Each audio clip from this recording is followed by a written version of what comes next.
As Delhi chokes from the pollution, tourists from abroad say it's worse than they expected.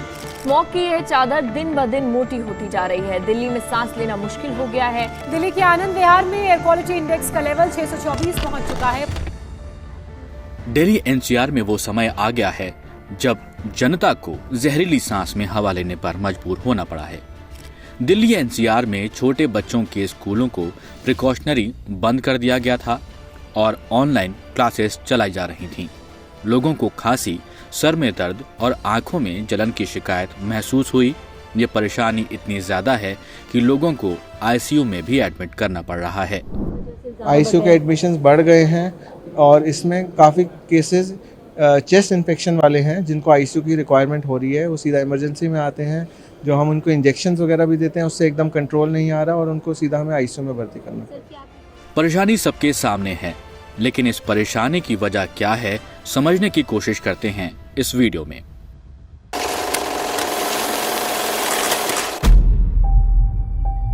AQI यानी air quality index. इसके जरिए आप ये जान सकते हैं कि एयर क्वालिटी कैसी है। इसके लिए कुछ स्टैंडर्ड्स रखे गए हैं। AQI 101 को पार करते ही इंसान के लिए समस्या बन जाता है। साल 2022 के 11 अक्टूबर के बाद से लगातार AQI 100 के पार दर्ज किया जा रहा है। वहीं 3 नवंबर को ये 400 के पार भी पहुंचा था। अब एटमॉस्फेयर में ऐसा क्या होता है कि दिल्ली में सर्दियां आते ही स्मॉग यानी कि स्मोक और फॉग का मिश्रण इतना बढ़ जाता है और ह्यूमन बॉडी को नुकसान पहुंचाने लगता है। आखिर ये पोल्यूटेंट्स क्या हैं, समझते हैं। पोल्यूटेंट्स कई तरह के होते हैं।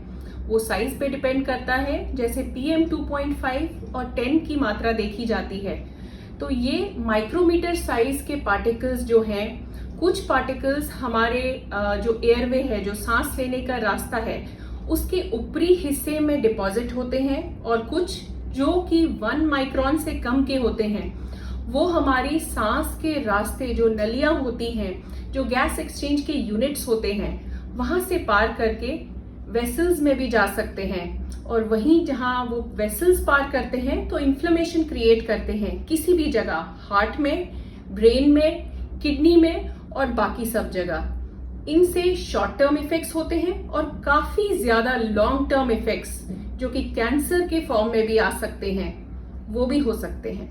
दिल्ली बाकी शहरों के मुकाबले दुनिया में दूसरे नंबर पर आता है जो सबसे ज्यादा पोल्यूटेड है।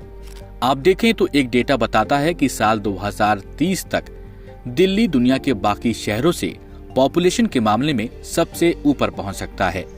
दिल्ली में ज्यादा पॉपुलेशन होने का मतलब ज्यादा लोग, ज्यादा गाड़ियां, रहने की ज्यादा जगह यानी कंस्ट्रक्शन, और यही वजह है कि पोल्यूशन हर तरफ से दिल्ली को घेरे हुए है। लेकिन अक्टूबर और नवंबर के महीने में ऐसा क्या हो जाता है कि इतना ज्यादा पोल्यूशन बढ़ जाता है, जिसकी वजह से यहाँ रह रहे लोगों के लिए ये शहर गैस चैम्बर बन जाता है। दिल्ली एनसीआर में पोल्यूशन इतना ज्यादा होता है कि इसे स्पेस से भी देखा जा सकता है। लेकिन इतना प्रदूषण कहाँ से आ रहा है? क्या इसके लिए सिर्फ दिल्ली ही दोषी है? नहीं, इसका जवाब ये है कि ये प्रदूषण यानी पोल्यूशन दिल्ली से सटे हरियाणा और पंजाब से भी आ रहा है। पंजाब और हरियाणा भारत में खेती के लिए सबसे ज्यादा प्रसिद्ध हैं। यहाँ चावल की खेती भी की जाती है और चावल उगाने के लिए पानी की बहुत ज्यादा जरूरत होती है। पिछले कुछ सालों में यहाँ देखा गया कि इस रीजन में ग्राउंड वाटर लेवल्स काफी कम हो रहा है, जिसकी वजह से एक एक्ट लाया गया और इसमें कहा गया कि किसानों को मिड मई से पहले धान बोने की अनुमति नहीं है और वो मिड जून से पहले धान की रोपाई नहीं कर सकते हैं, जिससे कि मॉनसून में खेतों में भी पानी लग सके और साथ ही ग्राउंड वाटर भी वापस से बढ़ सके। जब एक बार चावल की खेती हो जाती है तो उसके बाद किसान को अपनी फील्ड यानी कि खेत साफ करने होते हैं और इस बात की उनको जल्दी होती है जिससे वो अगली फसल को उगा सकें। चावल की कटाई के बाद बची हुई पराली को किसान को मजबूरन जलाना पड़ता है। किसान की एक मजबूरी बन गई, ਉਹਦਾ जी नहीं करता, ना ही कोई ਉਹਦਾ शौक है।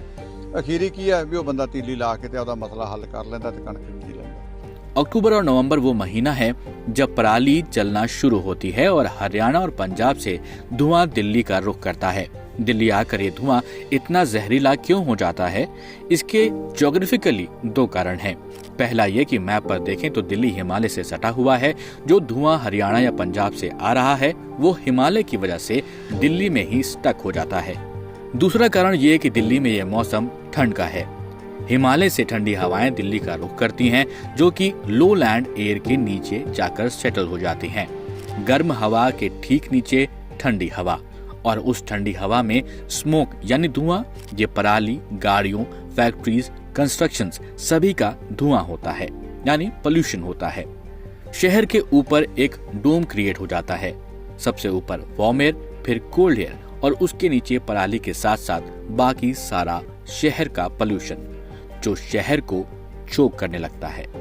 इन शहरों की राज्य सरकारें हर साल कुछ प्रतिबंध लगाकर इस पोल्यूशन पर लगाम लगाने की कोशिश करती हैं, लेकिन अभी तक कोई भी इम्पैक्टफुल सलूशन नहीं मिल सका है। और हर साल दिल्ली में ठंड आने से पहले इस तरह का पोल्यूशन या कहें स्मॉग हमेशा देखा जाता है।